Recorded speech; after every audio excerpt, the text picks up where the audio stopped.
We're live, guys. Yo. About time. What's going on, everybody? Thanks a lot, guys, for joining us tonight, Whiskey Thursday.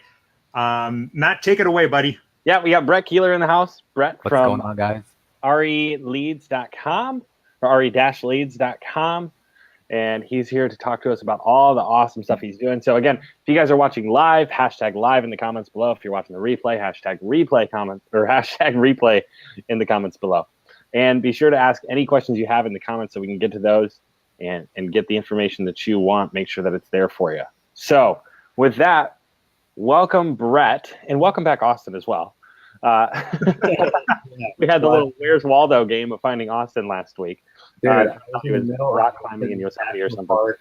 Yeah. Where'd you go anyways? There was no Yosemite. I went to California, Napa, Yosemite National Park. It was amazing. Yeah, it just, we're literally in the middle of like a valley, so it didn't have much service down there. Right on. A good excuse. Nice. Together, all was gone.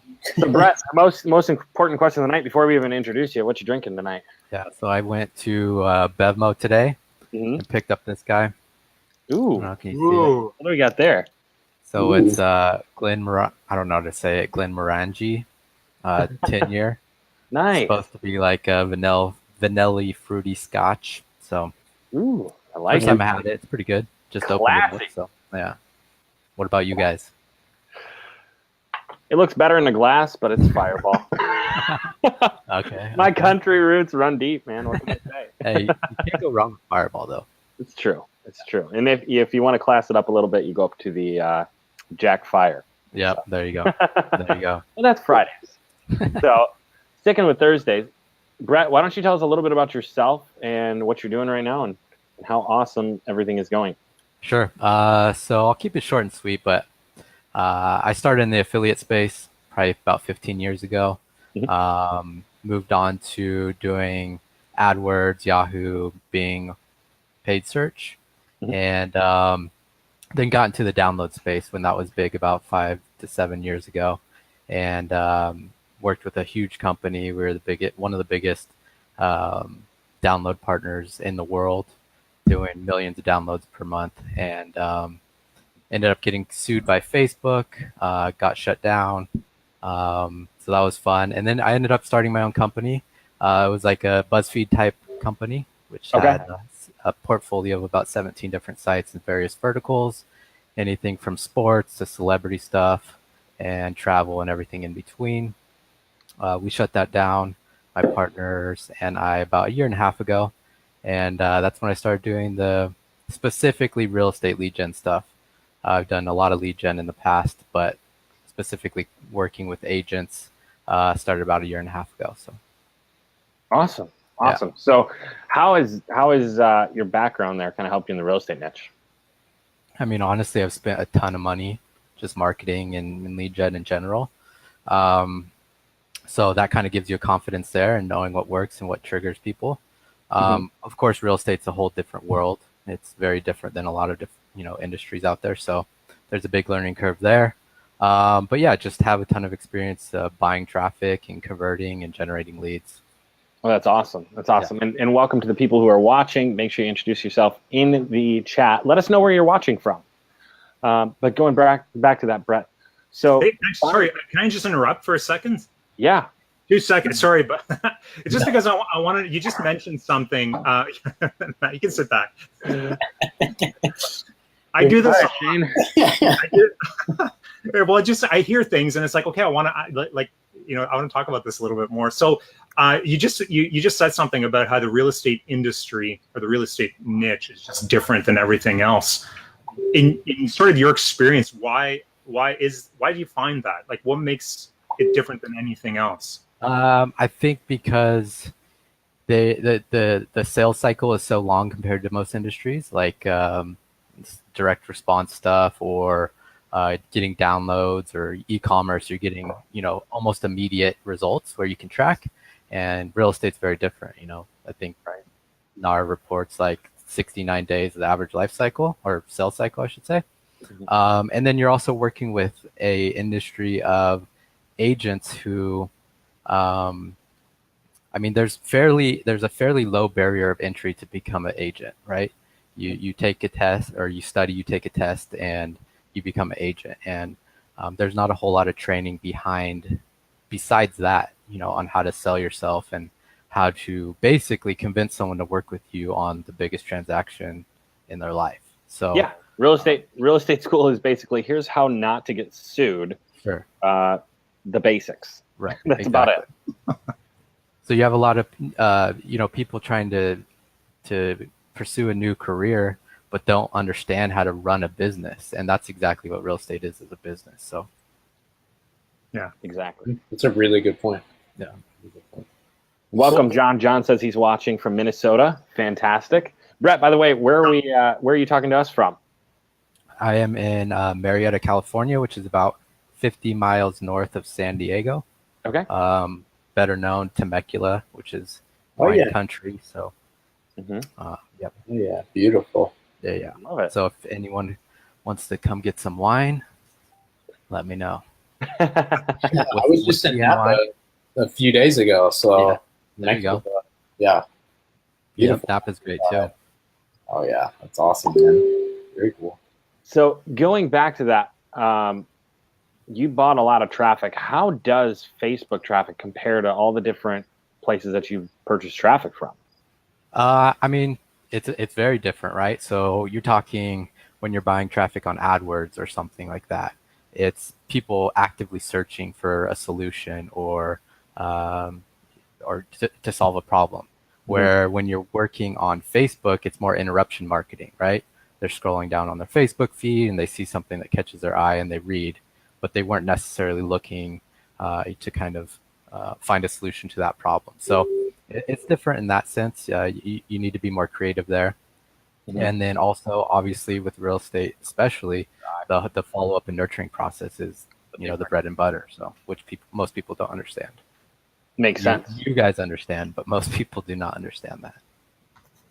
Yeah, I think everybody kind of jumps into it thinking it's like any other industry.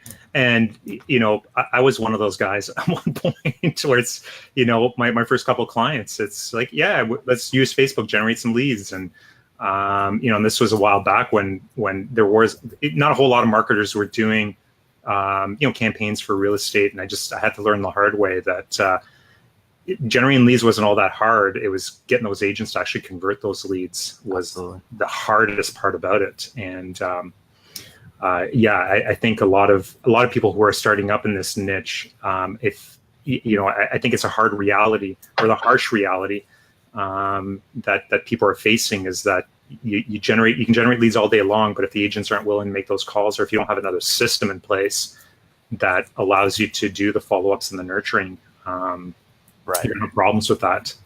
And Brett, I know you've got a few secrets on that you've been using. I just want to make sure everybody who's watching live, make sure to use #live in the comments. Let us know that you're here, and smash that like button when you hear something you like. So, smash it. Brett, every time you smash it, Austin's taking a shot, right? Wasn't that the deal? Yeah. We'll see it. All right. So, Brett, tell us a little bit about your current business. How many clients are you currently working with? What kind of stuff are you seeing in your markets that you're working? Sure. So my previous business, I had 2 partners, and it was a 22-person team. We did over 8 figures per year. It was great. We were very successful, but I drove to San Diego, every day, mm-hmm. and that's like an hour and a half, and had to drive home, and that's not what I created my life to be like. So right. I purposely, when I went into this business, was going to make it a lifestyle business, meaning I'm currently in my man cave / office, and I have, a whiskey shelf behind me, and that's how I like it. I don't have to, I wake up at 10 o'clock in the morning if I want to. Mm-hmm. Not so much now with the baby, but I used to do that. I remember those days. Yeah. And I basically work anytime I want. I'm not held accountable to anyone besides myself, and the people I work with, obviously. So right. I keep it low key. Honestly, I'm very selective. I'm getting more and more selective on who I work with as mm-hmm. I go forward and have a better vetting process. but yeah, I work with a wide range of agents. I have an agent in Florida that sells, $250,000, $300,000 homes and is amazing. She's really well organized.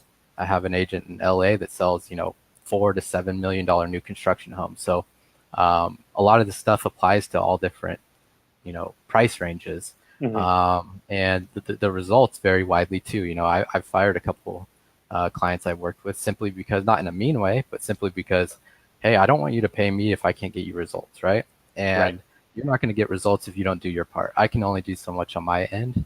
And I do literally everything I can to where, people are reaching out to them through the automation. But obviously they have to do their part. So.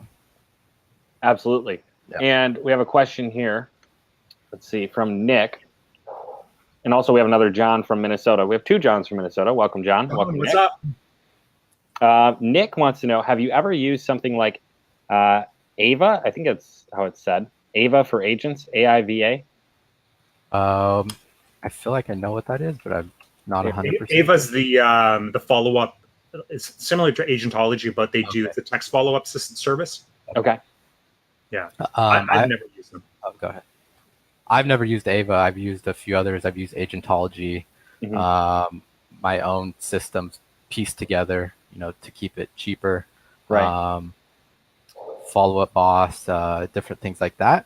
So those types of technologies, yes, I've used, and but not specifically AVA. Okay.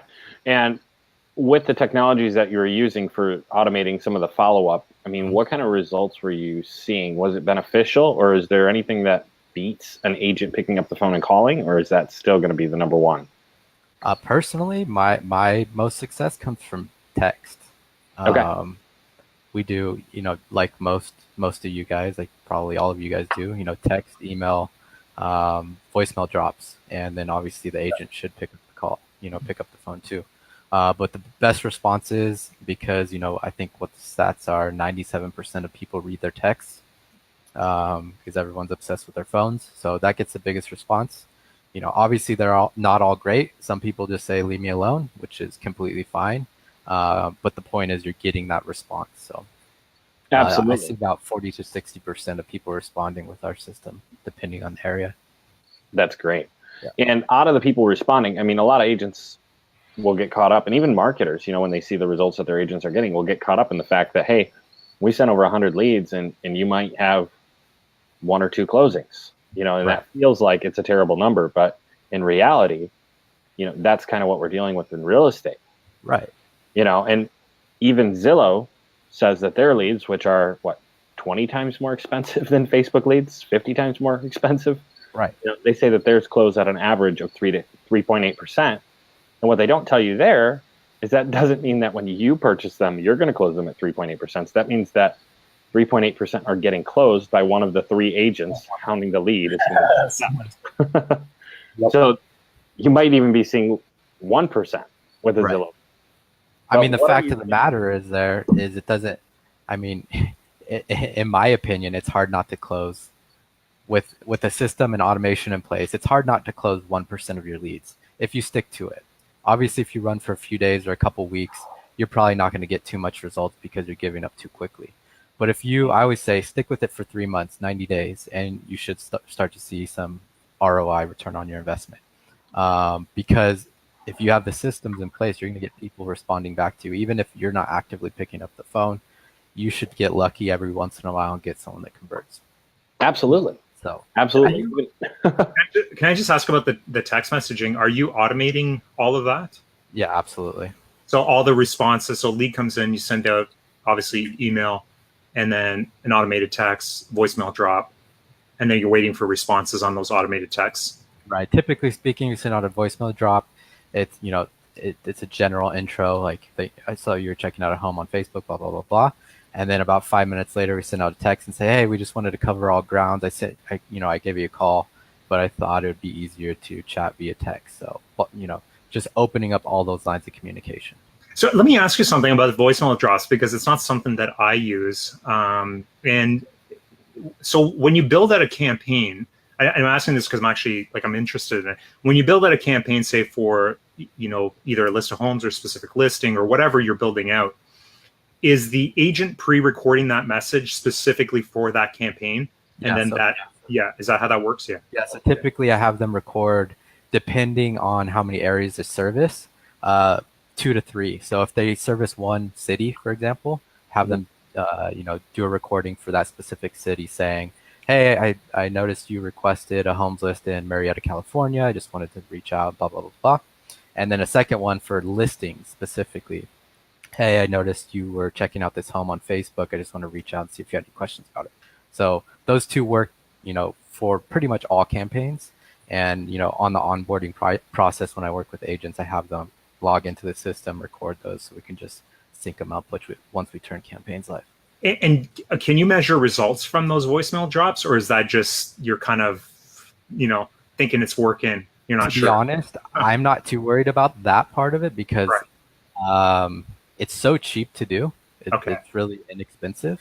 But to answer your question, no, I'm not measuring that. So, the response rate that we do measure, which is emails and texts, it's probably slightly higher based off of people that actually call back because of. I was just wondering if you could measure. I'm guessing you can't measure like how many people are actually listening to the voicemails or anything like that. But I'm curious to know, are people calling back on those? I guess. Yeah, there are some. I don't have. There are, right? Okay. I don't have numbers behind it though, but yeah, definitely. But some of the clients are reporting that. That's cool. Yeah. What you could do is you could use CallFire or CallRail and use a specific number when you drop the voicemail to see what the responses are on those. Absolutely. Yeah, that'd be cool. Now that I think about that. You can go as far as like put a tracker on your client's phones and listen to all their conversations. There you go. That's what I would do. Snowden style. That's what I'll simply do. So Brett, we have a question here. Have either of you guys used messenger bots successfully for agents or brokers? Who wants to answer that? Yeah, go ahead, Brett. Yeah, I have. I haven't done it as much as I'd like to, but it definitely. So, my whole thought process behind real estate and lead gen is the kind of flow is generate the lead, right? You're getting their name, email, phone number, and then the next goal is to start a conversation, and that's typically through text, email, or a phone call, right? But you can also use Messenger. So simply retargeting people, with another similar ad and have them, start a conversation through that is another, a fourth way of kind of finding a way to open that lines of communication. Some people love, sitting on Messenger all day long, so that might be their line of communication that they're comfortable with. So yes, I've used it, not as much as I'd like, but to me, that's not the best way, in my opinion. Zach's online too. He's like, he'll answer that. So,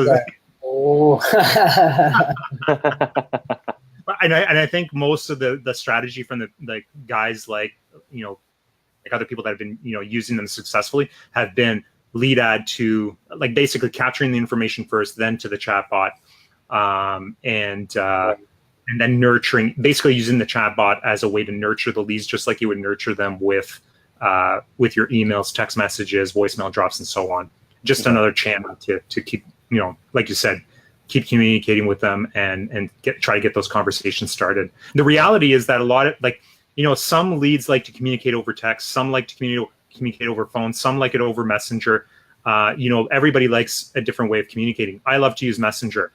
I barely use text messages. In fact, I ignore all my text messages. I have a special ring for my kids, and a very very, very, very special ring for my wife. And everybody else is like, sometimes I ignore them for days. So right. When you say you strictly use Messenger, saying so I use Messenger almost, but not for your lead almost gen exclusively. Part. No, just like for myself. All I'm saying is that different people like to communicate different ways, right? Right. So using all the available channels to communicate with a lead is what you want to do. You're the perfect example, right? If you became a lead for an agent, obviously if they weren't using Messenger, they'd never reach you. So they'd have to call me. Yeah. No, exactly. And again, if you guys are watching live, hashtag live in the comments, hashtag replay if you're watching the replay, and drop any questions that you have down below. Brett, one thing that I wanted to get into a little bit was how you're acquiring these clients, because you mentioned you have a very strict vetting process, and that's one thing, you know, when you and I have talked that I've gathered is that you're very cautious about who you work with, because number one, you want to provide them excellent results, but number two, you want to maintain that lifestyle. Right. So tell us a little bit about what you're doing in order to acquire new clients when you're looking for new clients. Yeah, to be honest, pretty much all my clients are either close friends that I'm just like that are agents, or just posting on groups, real estate groups, lab coat agents, stuff like that, just providing useful information, and then people will flock to you. Start conversations with you, and I'm not a super pushy salesperson type. If you want what I got, come and get me. If not, there's 1,000 other real estate marketing people out there that are gonna flood your inbox too. So yeah, I'm kind of passive about it, just trying to provide some value and then let the people come to me. Absolutely. And that's actually how I found you, is you were commenting in different Facebook groups all the time. Right. And I was like, who is this guy? He knows so much. Right. And so that's how we started talking. But you said something very key in there, is that you provide valuable information. You don't just spam the group constantly. Right. Which is a mistake I think a lot of new marketers make, is they want to jump into these groups and advertise what they can do. Right. But nobody cares what you know until they know that you actually care about helping them. Right.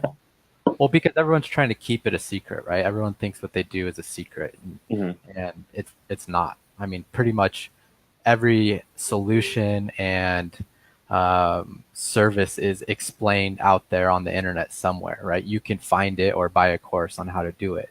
The real value, in my opinion, comes from the actual work involved and the systems you have set up and how easy you make it for your client, right? So I try and make it as easy as possible, where they don't have to do anything technically unless someone reaches out to them. They can, right? They can go above and beyond and call these leads and follow up, 10 times until they just give up on them or whatever. But ultimately, they don't have to. It should mathematically work out for them if everything I do gets them to, people reaching out to them. So if that makes sense. Yeah, absolutely. Do you even recommend that they call their leads? I do, but of course, like we all know, usually they don't. So and you're still seeing they're having good results even without yeah, absolutely. that. Because again, when people are reaching out based off the automation, they're all gung ho about that, right? They're happy about that, but they don't necessarily want to make the calls, the cold calls person. Makes sense.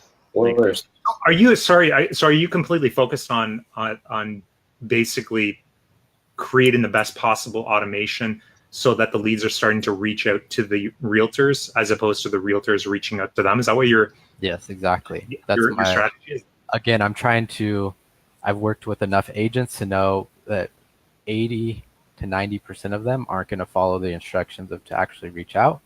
And I wouldn't call myself a sensitive guy, but if I can't provide value to someone, even if it's their fault, I get mad about that. I get angry, upset about that. If I take $2,000, $3,000, $4,000 from someone to get all of this set up and to generate them hundreds of leads, and they don't call them, they don't close the deal, then I still feel upset, even though it's ultimately their fault. But that's just my personality. So that's why I want to remove the variable of them. There's still a slight variable of them, as an agent selling themselves, but there's nothing I can do about that. So what you're saying, you use text automation with Follow Up Boss. The way I understand Follow Up Boss, you're somewhat limited on your text, right? You can only send about one. I don't use Follow Up. I've used it before. I don't religiously use it. Yeah. Okay. Yeah. So are you using LionDesk for that? LionDesk mostly. That's what I recommend, unless an agent has a different system they use, and then kind of find a workaround there. Yeah, I like LionDesk. LionDesk just has so much going on right now. It has everything you need, right? Yeah, and the ability to integrate was a massive, massive success when they created LionDesk. I mean, you can't. How many times I've tried to integrate something with another CRM, right? You run into trouble everywhere. Right. A lot of them are making you use a parsing email, and then does that email grab the information? Does it not grab the information? Does it put it in the right place? like having a system that'll allow you to integrate is so key. Absolutely. See you, Matt. What? Whoops. What'd you say? I don't know what happened to him. I'm sure he'll be back.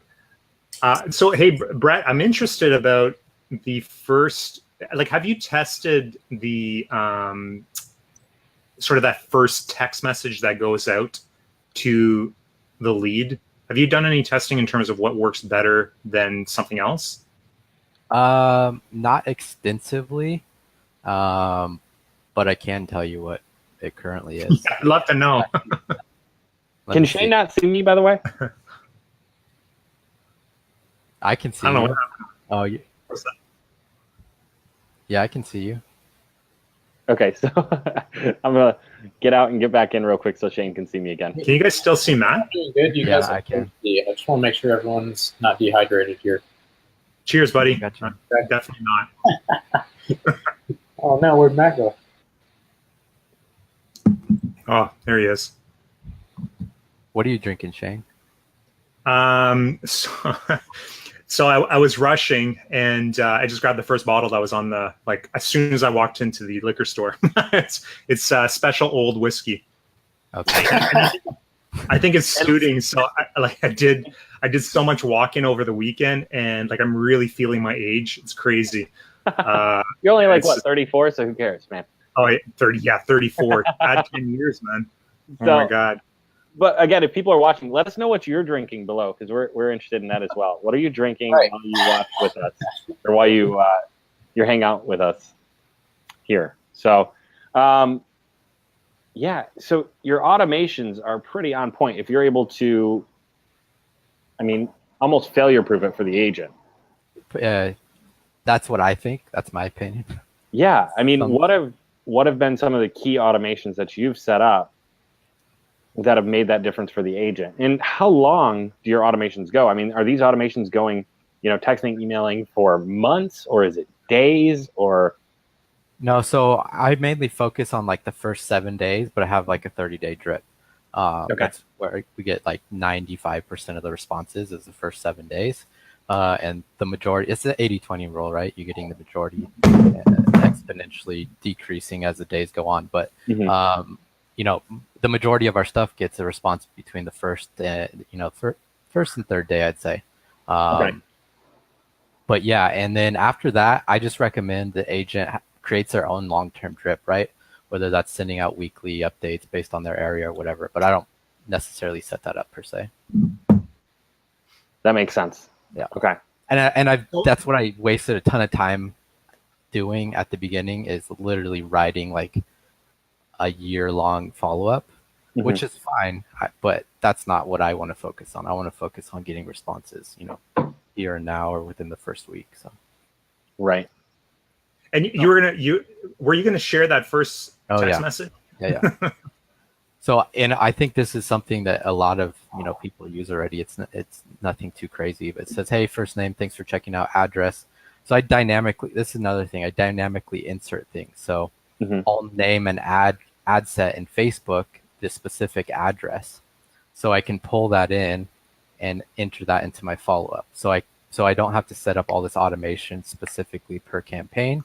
It's all dynamically running off one. So for example, this says, "Hi, first name," right? We're pulling in their first name. "Thanks for checking out, address," which it dynamically inserts it based on the address they came in through. On Facebook today, I thought following up by text might be easier. Is there a particular part of town you like to live in? And that goes out, and then about 20 minutes later, we get another one. "Oh, I forgot to ask, are you looking for a fixer-upper to flip or a home to live in yourself?" Again, this stuff is out there. This is nothing new, but it gets responses. That's why I'm using it. I could go out there and create all these new things, the latest and greatest, but if it works, it works. Makes sense. Yeah. And so with these automations, have you tracked, are you able to track what your open rates are on like the text and stuff? No. Okay. No. I don't think LionDesk does that. If it does, let me know. Will do. So what about the emails? Are you getting a lot of responses by email, or is it mainly text? Mainly text. I'd say about 10 to 20% come through emails. and probably 30 to 40% of them coming through text, and maybe 5 to 10% calls. Okay. Roughly speaking.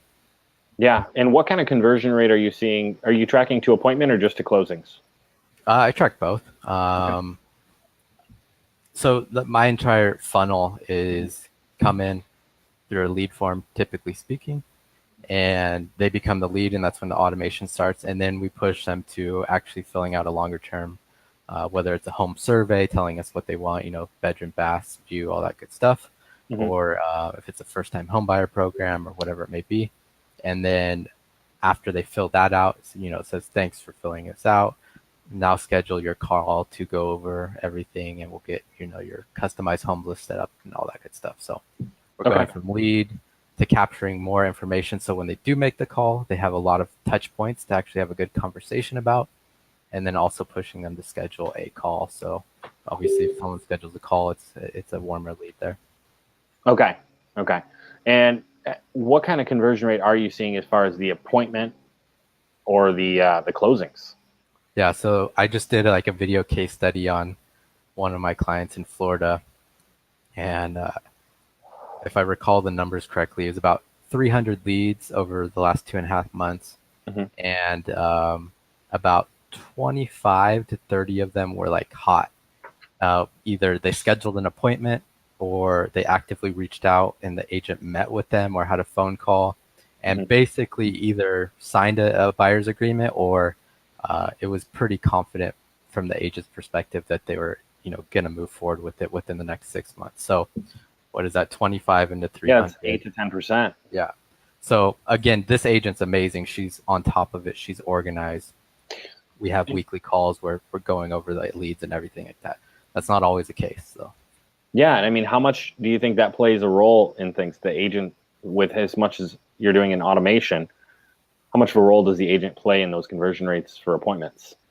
It's crucial in my opinion. It's we can only get them so far as marketers, and again, it's the agent job to sell themselves. So I can only advise as much as I know. I'm not a realtor, so I don't do that, and I don't want to. So that's their job. Okay.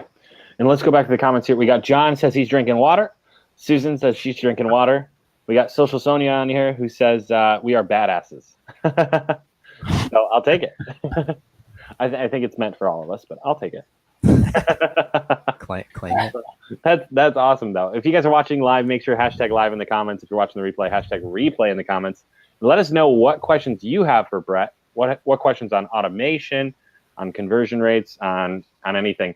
Especially, we touched on it briefly, but I'd like to go back to what you're doing in the groups to add value, because I think that's key. Because people are reaching out to you to basically have you run their Facebook ads or generate business for them, that's the dream, right? We want people reaching out to us so we don't constantly have to be reaching out to people. Right. It's easier to sell for sure. It's really simple. Again, just actually spend 5 minutes to write out a detailed response. And I know Shane does this really well. I see his responses to people, and that's what people want.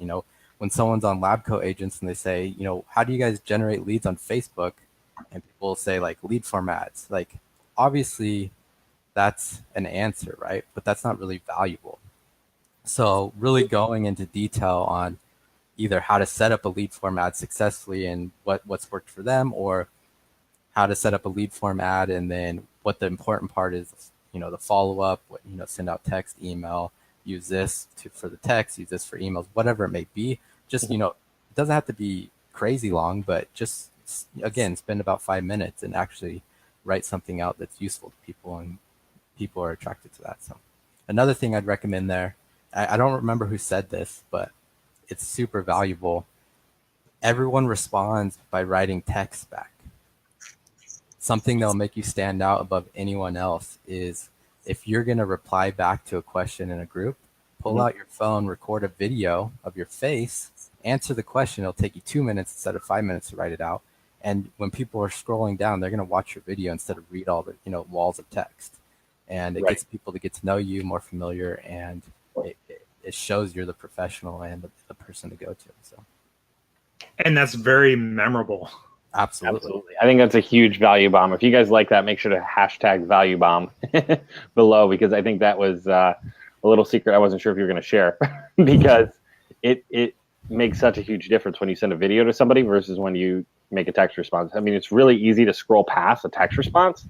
It's a lot more difficult to scroll past a video. And again, if there's value in the video, you're going to have a ton of engagement on it and more people are going to see it. Right. Same thing. I do this for all my leads that come in through for my company. Is I don't have everything automated just because, again, I'm not going for the masses like we right in lead gen. I can handle the leads that come in. But what I do is a lead comes in, I get a text and an email to my phone that says, hey, Shane came in. And then I jump on my phone no matter where I'm at and be like, hey, Shane, thanks for, signing up for this free thing or showing interest in, working with us. I just wanted to reach out and show you I'm a real person and let you know this is my cell phone number. If you want to call or text me anytime, let me know. Boom. Really personalized, calls them out by name. And honestly, no one does it.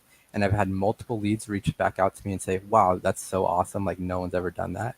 Let's do some business together. I promise you, I've literally had that response in a text. So we got to stop telling people to do this. Everybody's gonna it's been something I've been telling like everybody. This is how you stand out from everybody else. Right. Send out like every time so one thing I do a lot is like I track all the friends I add on Facebook. So if they're brokers, I track them. If they're team leaders, I track them.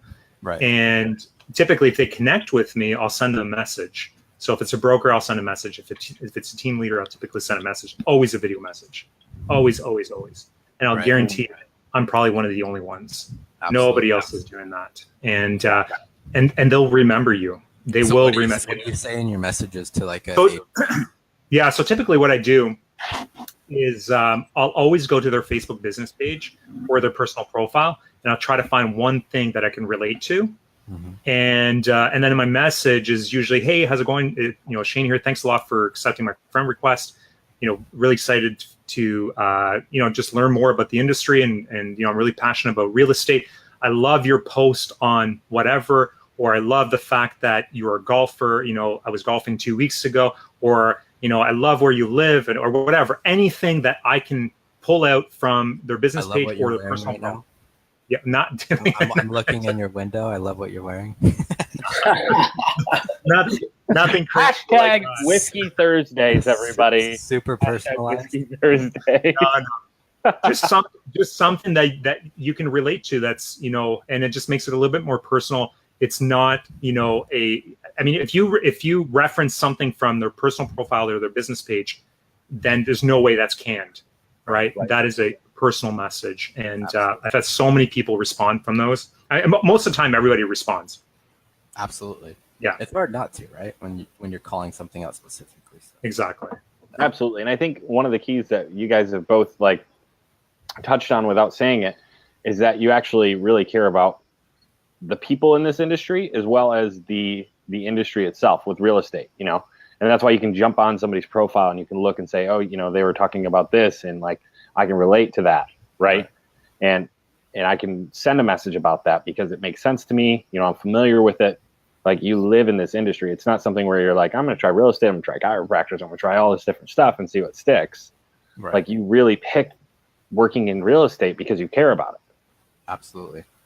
Yeah, well, I had one, there's a broker that I'm connected to, and she's really, really big on live videos. And I sent her a message and I said, listen, I'd love to just pick your brain about, I love your live videos. Everything that you're doing on your business page is just amazing. You put out so much content. I'd just love to talk to you about your challenges in regards to creating this amount of content, and how do you get your agents to do the same thing and to follow you. And if you have 10, 15 minutes to chat about that, I'd love to do that. I got a response within 24 hours. We talked for an hour on the phone, and her and I, I don't do anything, for her right now, but it just goes to show, if you show genuine interest in what they're doing in their business, and people respond to that. Right. Mm-hmm. Absolutely. Yeah, because again, no one's doing that. So yeah. It's a social network, yet people aren't very social. They're canned, So Right. Everybody's trying to automate everything. right, which is fine to a certain degree, but Right. yeah. Well, and you got to remember the automation is there to create a conversation. Right. Yeah. If every agent I worked with would go leave a voicemail, text, and send out an email for every lead that came in, I would have an easier job. But they don't. So we got to set something up there, right? Right. And that's where the automation in some places is better than others. Mm-hmm. And especially with real estate, we're seeing the value there. Right. So, you said earlier about providing value and what you're going to tell them when they have a question about how to get leads on Facebook, and you would basically write out a whole response or send a video response.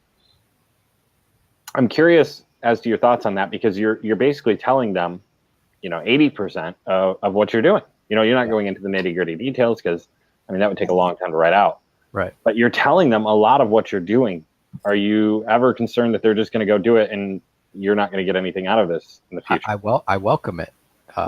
I'll tell 100% of what I'm doing, and still 95% of the people won't do it.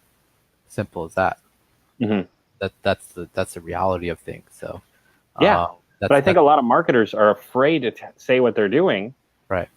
Because they don't want somebody else to go out and do what they're doing, right? And that's where they don't see their own value sometimes. Wait, is Austin trying Austin just waved his hand. Is he trying to chime in or saying Austin's one of those marketers? Well, I'm half paranoid. I'm only half paranoid. I used to be super paranoid, dude. And honestly, I've seen no difference between being paranoid and being wide open, besides people trust you more when you're wide open. Simple as that. So. Well, I think with real estate, I definitely agree, because now, there's so many freaking courses, I saw one for $7, and I bought it just to, for the heck of it. And, it literally had, all the campaigns that we run. And so it's you can find this stuff on YouTube, and real estate is probably one of the most common. Wait, so we can find out exactly what you do for $7? Send me a link, bro. Exactly, yeah. So you didn't buy my $7 course, did you, Austin? Oh, do you have one? Mine's $6, by the way. Oh my God, Shane. How's anybody supposed to make money in this industry? Wait, you guys really sell your courses for that cheap? No, I do have a $7 course, but it's a 7-day challenge. Oh, yeah. I got it. Yeah, so it's a little bit different. It's not so much Facebook ads. It's just to go out and get immediate business. So, right. And that's for real estate agents, not actually marketers.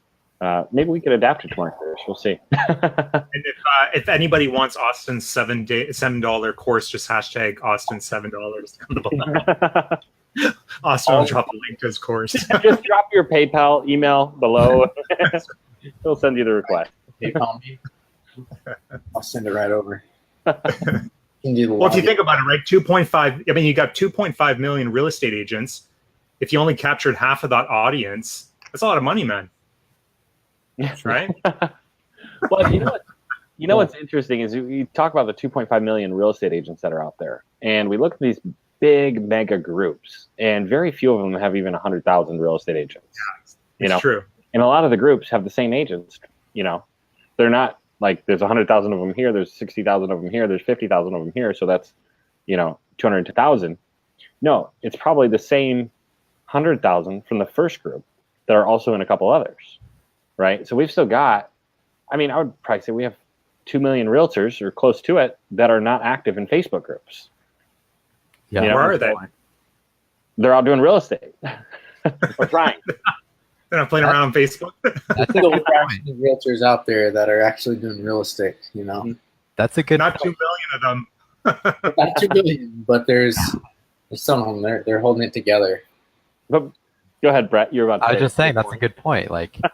I hate to say anything bad about agents, but there's a lot of them out there, just like marketers actually, that are just that just like to talk, just like to say they're agents and complain about what's not working. I see it on Labco agents all the time. Go out there. I don't care what you do per se. Do Facebook lead gen or go door knocking. I don't care, but stick with it. Do it every single day until you're making so much money that you build a team and they're doing it for you, or whatever it may be. But just stick with something. You can literally sit there and cold call and be successful if that's Absolutely. What you like. I couldn't do it because I don't like being turned down constantly. But all these systems work. You can find YouTube videos. I like to do it. I actually go and, Google, cold calling, real estate leads and watch these people just do amazing things and like working through these objections. And I'm like, I send them to my agents all the time. Like, watch this. This is amazing. Like, literally study this.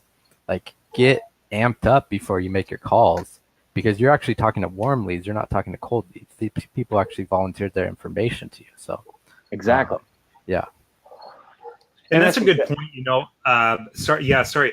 Just that, I think Facebook lead generation is, I think a lot of realtors look at it as a way to, I don't know, maybe as an easier way to generate more leads and to get business, right? And the reality is there's a process to it. It's a similar process to whether you're going to call FSBOs, whether you're going to do door knocking, whether you're going to do, you're going to farm an area and send out postcards or whatever you're going to do. But you need to stick with it. And that's the important part of it, right? There's a process to it. You need to do it and you need to follow through with it and stick to it. And it's something that I like, I tell whatever agents I work with, I always ask them, like, are you prepared to work at this for 3 to 6 to 12 months? Because if you're not, don't sign up. You're just going to waste your money, right? Because it's not worth it. It's like anything else you're going to do. I think it's a little bit easier than going out door knocking. But if you love to dress up and go door knocking on 1,000 doors, then do that, Right. Or if you want to call 300 people a day, go do that. Call FSBOs and expireds.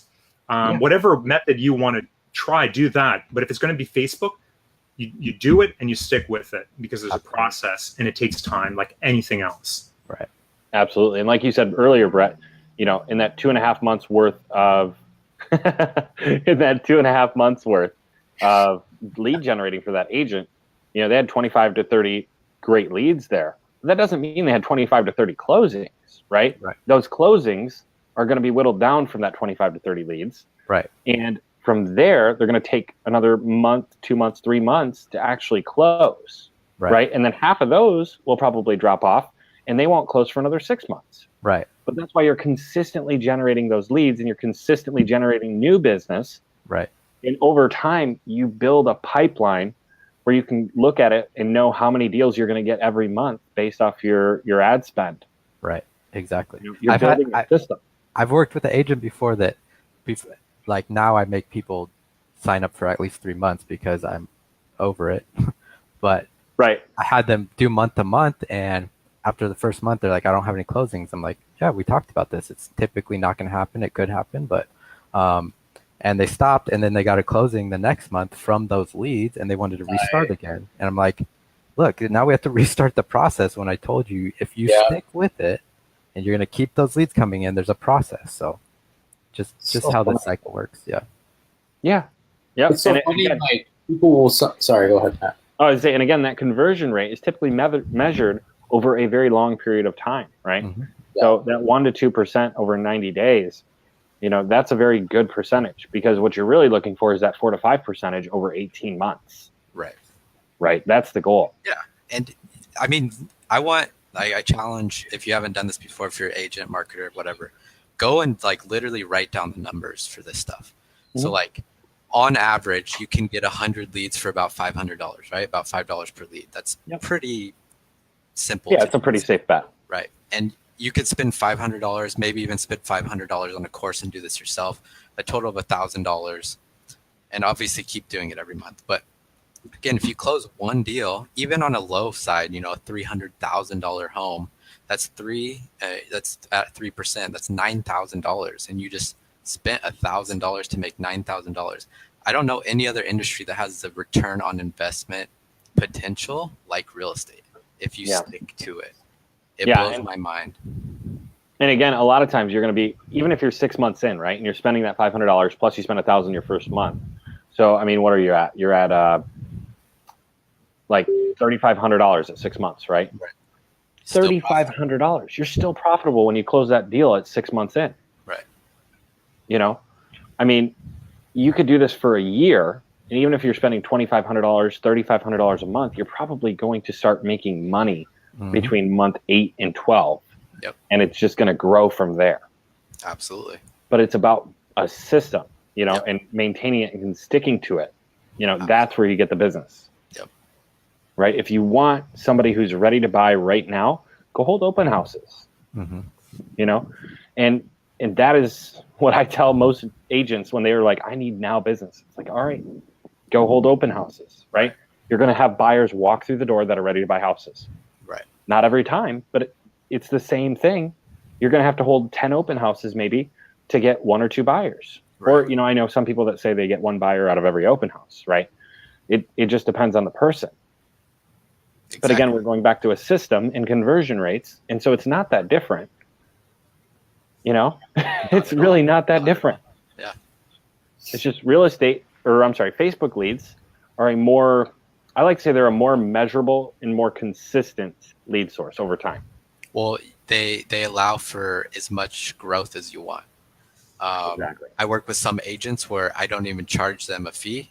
I do a percentage on closing, right? That's if I trust them, if I worked with them for months and they have a proven track record. You should probably say, are you taking on new clients right now? I don't know. It depends. It depends on who you are. Right. But the whole point is I don't know. I'm going off on a tangent now and I'm losing my track of thought, but it's the whiskey talking. It is a whiskey talking. See, that's what's so fun about Whiskey Thursday. It gets so honest and real.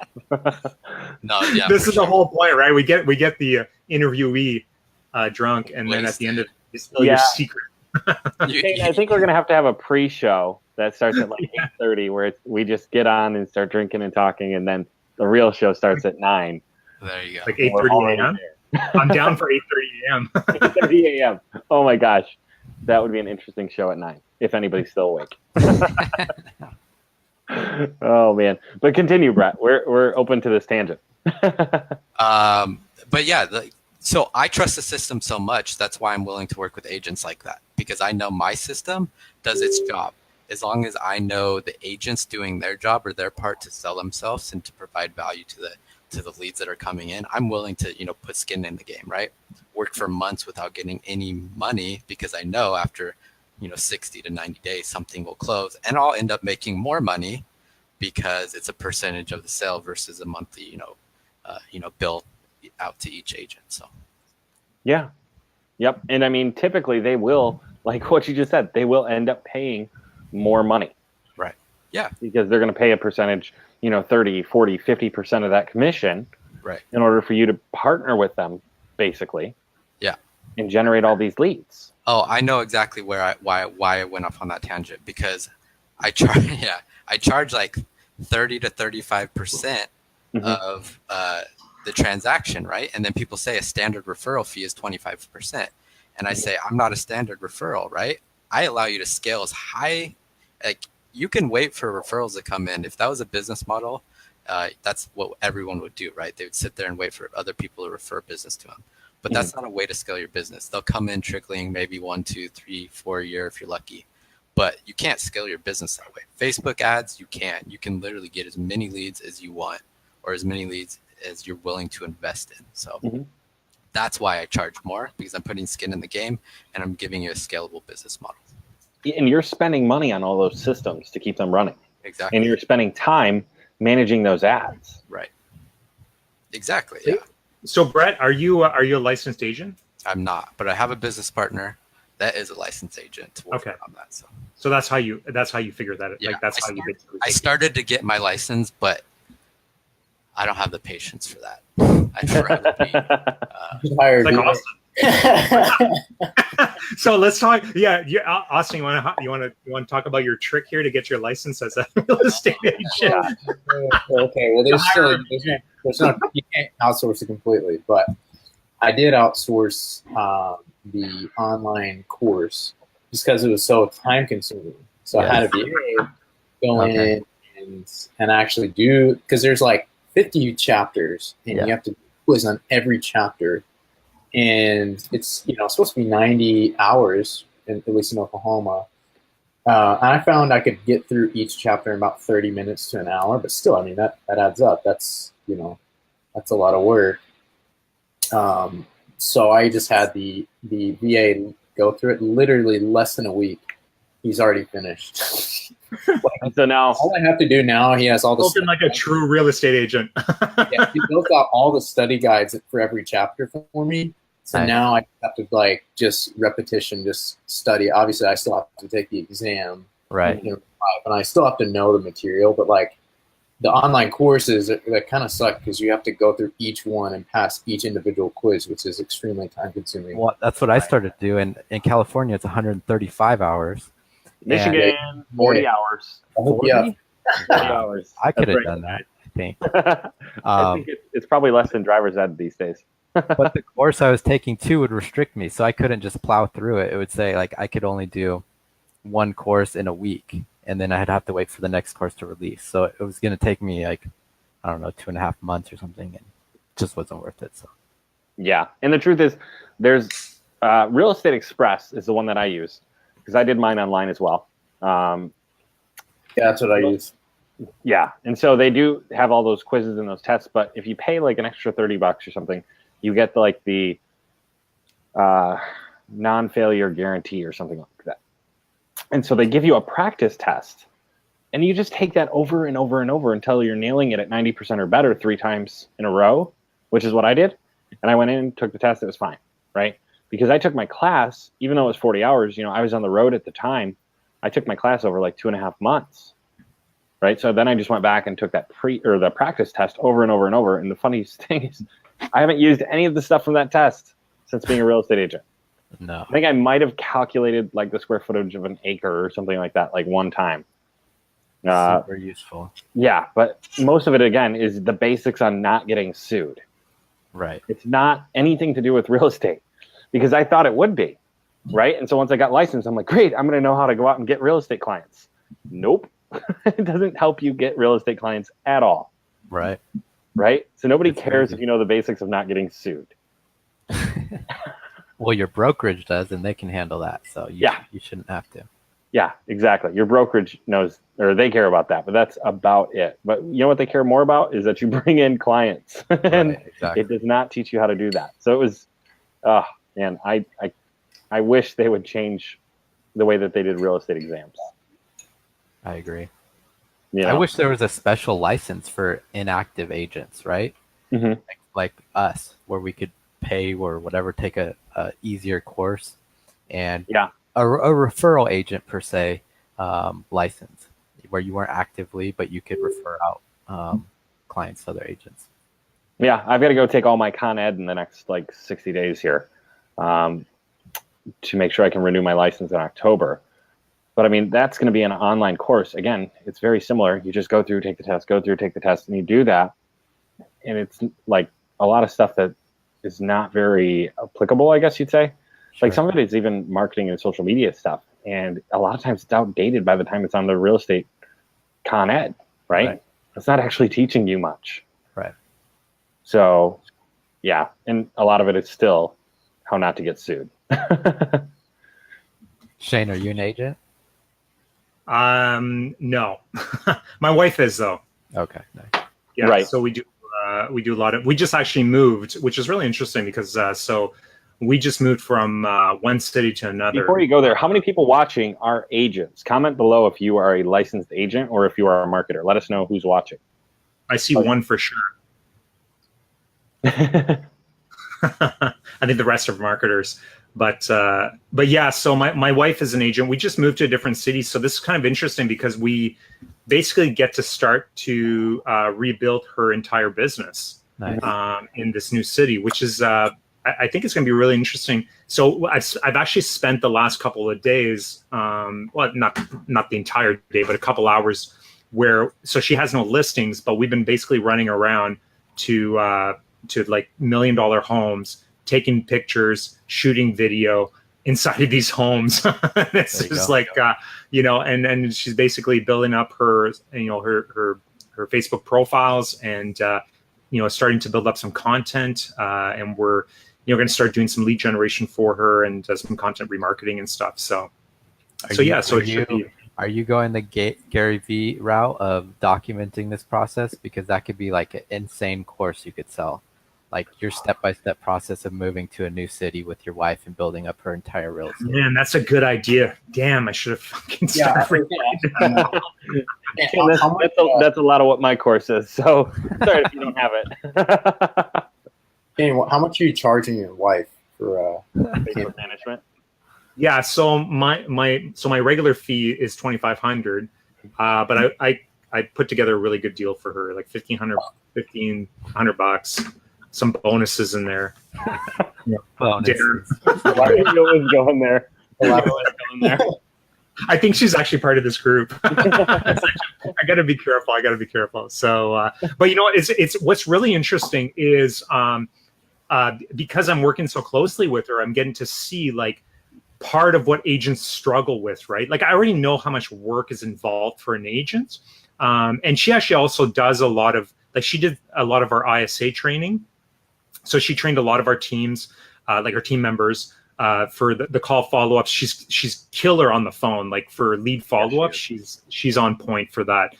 She basically converts every third or fourth call she makes, which is pretty amazing, into an actual in-office appointment. So, and she's very, very good at that.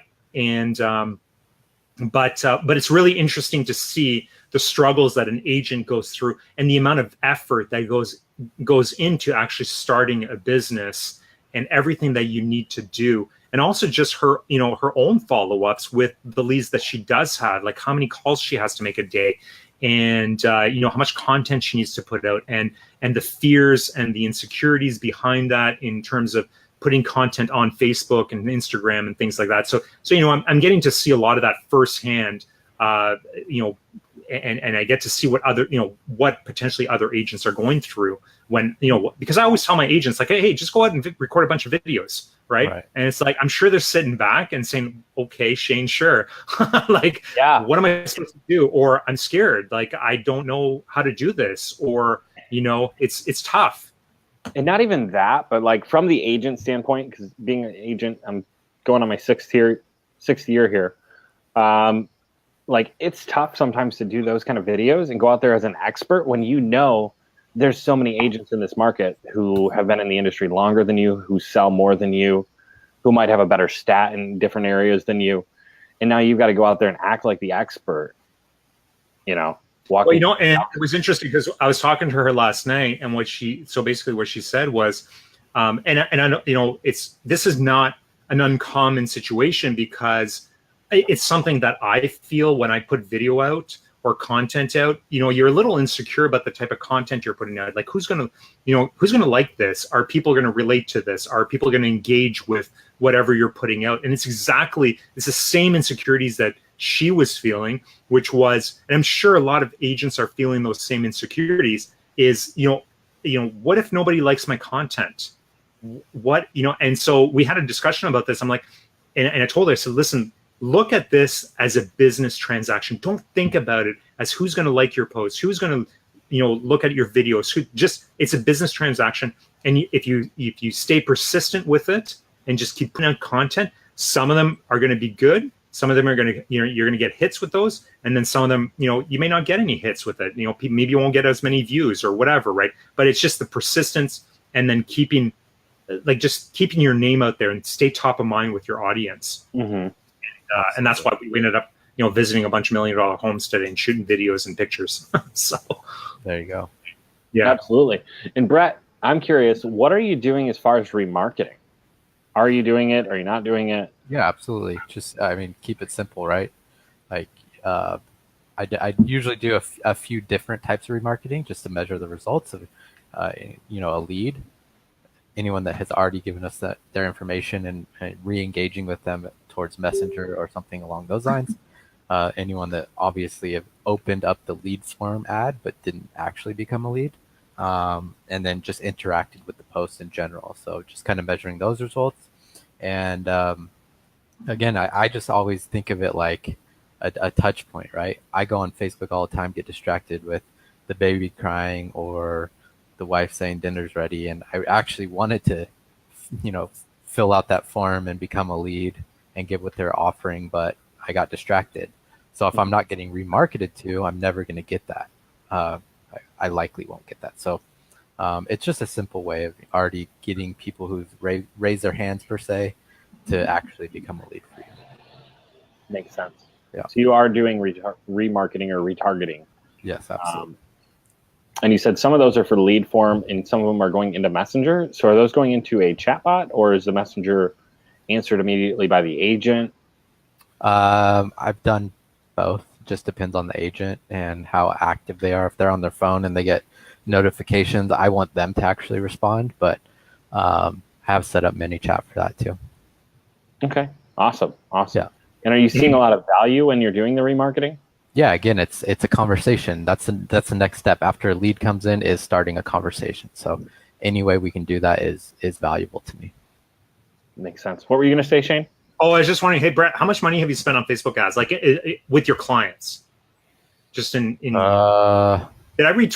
I didn't read 25 million. No, 25 million over the last 15 years in general marketing. In marketing, okay. Not on Facebook. No. I don't know. Wow. That's still a ton. It's crazy. Guys, 25 million in marketing in general. This is the guy you want to ask questions about marketing. This is the guy that you need to ask questions, and if there's anything you want to know about Facebook ads, comment down below, ask your questions. I think Brett's definitely the guy out there to be able to get some answers out of. Well, it's crazy. Yeah. Like, obviously, it's not all just me spending it. It's like the biggest amount of spend was the download space, where I was in charge of about $3 to $4 million of spend per month, and we would be making $10+ million per month. So it was insane, the ROI there on a massive scale, and that was anywhere from lead gen stuff to getting downloads to all types of stuff. That's the reason we got sued by Facebook, is because what we did, and I wasn't in charge of this. My morals are very different now. I was young and yeah. But basically what we did is got people to download software or plugins on Chrome or whatever, and then we created inventory, which means we basically put a layer over all websites and put our own ads there. So you would go on Facebook if you had our plugin and you'd see ads.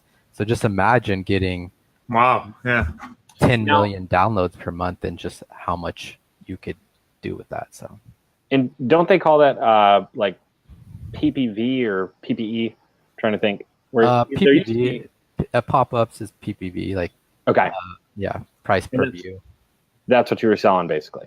Some of that, yes, but okay.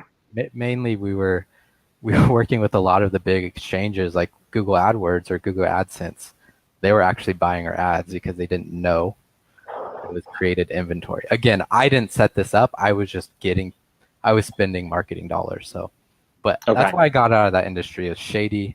I don't like it. I don't do that stuff anymore. So, yeah, and I mean it's still a thing that a lot of people don't know about. It's extremely restricted now. They have cracked down very much on it, which is good. Because I remember that was huge in the affiliate space, because I was doing affiliate stuff back in 2008. And you probably remember this, back when you could run dating ads on Facebook. Right. Yep. So, and PPV was huge back then. So that's crazy. So it's interesting, out of everything that you've done, you've landed in Facebook ads. What's the biggest reason for that? Because you clearly know how to use so many channels. It's really simple. Everyone's on Facebook, and Facebook gives you so many options for targeting. So you just like all marketing is figuring out your audience and putting the right message in front of them, or solving their problem, giving them a solution to their bleeding neck, and they'll pay you. As simple as that. So.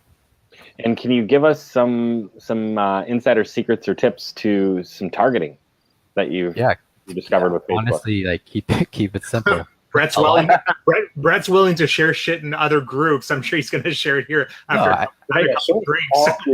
I haven't seen you drink in a while, but we'll see if he'll share this, right? I'll share it because it's not. Shots going here, guys. Come on. I promise we won't take it, bro. That's right. We're not adding it to Austin's $7 course. Strictly information purposes. Look, this is what I recommend. Keep it wide open. Target your city, keep it wide open, see what happens. I've literally tested this with extensive targeting and wide open targeting, and I've gotten like 25% lower cost per lead in the wide open targeting. But the biggest question there that everybody always has is, what about the quality?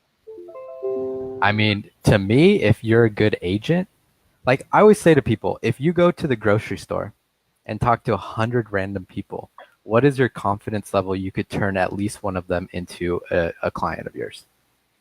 Pretty good. Honestly, if they're not confident, then they're probably in the wrong space. But I know agents that are just extremely good talkers, and they could go and talk to people and get leads through doing that. And so if you can turn at least one of those leads into a client, then Facebook is going to crush it for you, because these people are actively engaging with you, giving you their information, and you just got to do your job as an agent and sell yourself. See, you are not seeing the quality as far as the value. Like, you're not seeing the value in quality is in the eye of the beholder. Simple as that. I can give 100 the same 100 leads to one agent and same 100 leads to another agent, and they'll get very different results. Absolutely. Interesting. Yeah. Absolutely. So there's your targeting secret. Yes.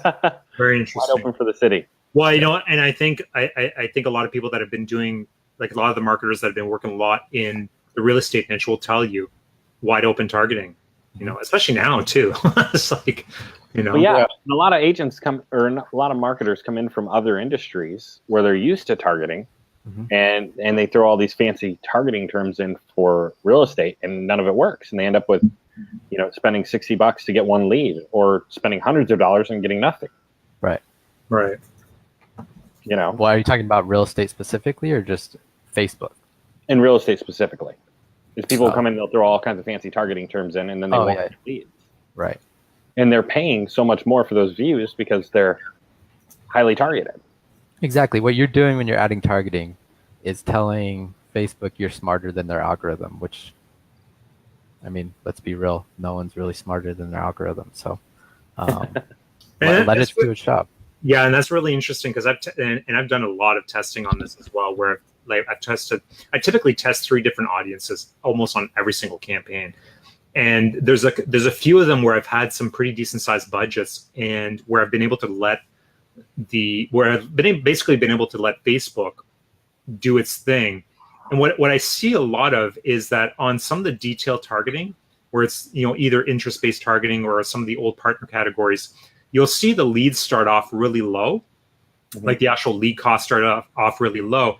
But then over time, like after a week or 2 weeks or so, the wide open targeting starts to catch up. And within 2 weeks to 3 weeks, you're basically almost at the same price. It's almost like, you know, it is essentially Facebook learning and figuring out, you know, where they should be putting those ads and who should be seeing that stuff, right? So, yeah. Again, patience there. Stick with it. Yeah, and I think that's a big thing too, is that, you know, marketers get impatient. You know, they'll throw $100 at an ad. After 3 days, if they're not seeing, you know, $3 leads or $2 leads, they're shutting stuff off, and then they're trying something different. Right. See a lot of that. Yeah, for sure. Hey, we got a quick question here from Brian. So Brian's asking if any of us use landing pages. I think it's Bryn. Bryn. Oh, Bryn. Sorry, Bryn. What are you drinking tonight, Shane? Oh, way too much. Honestly, yeah. And you know what? While we were talking, the reason why I went off camera is because I spilt the entire bottle on the floor. Oh my gosh, dude, that sucks. Party foul. What's that? Party foul. Brett, he heard you spill the entire bottle and he just walked off, man. Yeah, I know. It's like, yeah, like half my bottle is gone now. I don't know what we're gonna do for the after party. I said, but he didn't have his headset on. I said, Brett, as soon as Shane mentioned he spilled his entire bottle of whiskey, you just walked off camera. I mean, that was such a party foul. You're doing.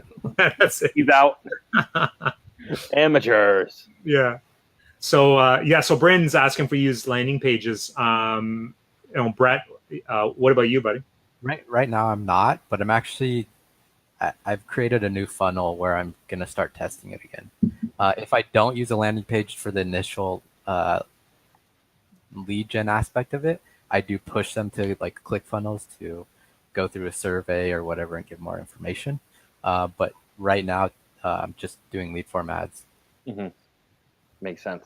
And what kind of stuff do you ask in the survey? I mean, is it a real detailed survey or? It's beds, baths, depending on the area. Like if pools are big in my area because it's so hot, if they want a pool, what their price range is, if they're working with a realtor, and just different things like that. It's typically like 5 to 10 questions. And then that gives, again, the agent some more ammo to call them and say, hey, I just got this, your home survey answers in. I just wanted to go over them, ask you a few questions and get it set up, and boom, you have an easy intro there. So makes sense. And that's what you're putting on the survey. You just gave us your survey, basically. Right. Yeah. So again, I'm not scared to share it. I'm happy. Well, you know what? Maybe it wouldn't be a bad idea. Austin, it might be nice for Austin to share his surveys and what he's doing. Those are going to the grave. Well, Brett, maybe we can. We're going to break Austin here soon. I think that's what's going to happen. I know Austin stuff. I'll send it all to everyone. Whoever just kidding. So maybe. Let me just answer that question about the landing pages, because I do something a little different with the landing pages, and just for anybody that's watching. So I use landing pages with almost every single campaign that I run, but I use them for the comments. So I'll do lead forms and then any of the comments, because I run, like, most of my campaigns run for months, and so you start getting a lot of comments on the campaigns, and you want people, you want to send them somewhere to opt in, because you can't send a link to the to a lead ad, right? So build out landing pages and send them out for that. For the mortgage stuff, we're building out, obviously, forms and things like that. But for the real estate stuff, we're doing lead ads, and then we build out a landing page. We throw that in all the comments, and then they kind of opt in on that as well. The other thing is, and I don't know if you've been testing this, Brett, or anybody else that's been testing this, is the new forms from LeadsBridge, where they actually pre-populate all the information for you. So once somebody puts in their email address, it basically pre-populates the name, address, and telephone number. So it might be something you guys want to test out. So from the lead form ads, it's cross-referencing to your landing page? No, not at all. I don't know what the hell they're doing, but LeadsBridge has come out with something called disruptive forms, which is basically as soon as you type in the email address, it populates all the other fields on your landing page. Oh, okay. Yeah, they're just scraping the internet for. Yeah, pretty much. Yeah. Yeah. So it's kind of like it's kind of the in between lead forms and landing pages, right? Right. Oh, that's cool. I've been getting like really good success with those. How much is LeadsBridge per month? $25. I think the base price is $25. Oh, that's nothing. Yeah, but that's in Canada, right? That's what. Yeah, so it's like $5 US. I think it's $25 US. LeadsBridge, everything's in US dollars, man. So Brett, you shared basically everything that's on your survey. If you're open to sharing the funnel, we'd be happy to put a link below this video with the share funnel. Sure. Maybe even get some ClickFunnels affiliates out of it. Who knows? But at least we'll have the direct survey that you're actually using. Definitely, I have no problem with that. Okay. So the first one I have is like a home with what I call a dream home survey. Again, it's collecting that information. Happy to share it. The other one is brand new that I'm just working out. It's to kind of push them through multiple steps of the funnel. So before I let that go, I want to test it because I don't want to send out something that's not really working. So guys, you got to comment. You guys have to comment down below. Something's got to engagement. If you want at least 1,000 comments. How many comments? Yeah, 1,000. I would 1,000. You have people just typing 1, 2, 3, 4. What are we at now? Oh, 16. Or something. But for real, if you guys want that pre-populated survey, if you want the share funnel for that, make sure you comment below, share the funnel. And I have a seller report that I was getting, again, off the top of my head, I think around $8 cost per lead. So these are specifically focused towards sellers. So again, everyone wants seller leads. Right. I'll give that out too if you hashtag seller. Damn, don't give that out. I'm going to add We're adding that to Austin's course. No, that's $7, right? That's $7. Get it No, that's now. awesome. 7 That's bucks. awesome. So hashtag seller leads if you want that as well. So make sure you comment below hashtag seller leads if you want that below. That is going to be huge. I mean, $8 seller leads. And That's it's already a pre-written report. Like you could literally steal my report and people love it, or you could write your own depending on your area.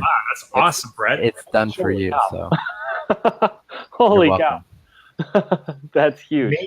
Amazing, man. That's so much value. We really appreciate that. For sure. Oh my gosh. That Appreciate you guys. It's nice. Very So let's see. We're at we're at cool. 80 So minutes already. John Burks wants your Austin. He wants your course. Hashtag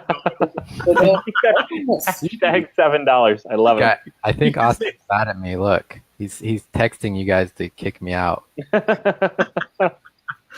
Brett's adding too much value to the group. He's giving away my secrets. Sorry. He's boosting his Facebook ads for his $7 course so he can try and sell as many as he can before this gets out. Austin, remember, there's 2.5 million realtors. Just remember that, and we're going And to like we capture said, But there's probably only a few I'm hundred not thousand. concerned about the realtors. I'm concerned about the market saturation. Of marketers doing what we do? Is that what you're concerned about? No, the audience. Okay. Yeah, because there's only 2 billion people on Facebook, right? Right. We need to be Oh, worried. man. And we're only talking about the US. You're always thinking. Oh man. There's only 2 billion people out there. Yeah, and Brett, are you doing only US ads right now? Or are you doing international or? I have a new client starting up. Actually, I'm coaching someone in Australia. Mhm. Doing consulting with them, getting everything set up, and I have another one in the Netherlands that I haven't started anything with, but we're talking and basically have a contract, so we'll get something going. And depending on how that goes, I'm happy to share that. But mostly in the U.S. That's awesome. That's awesome.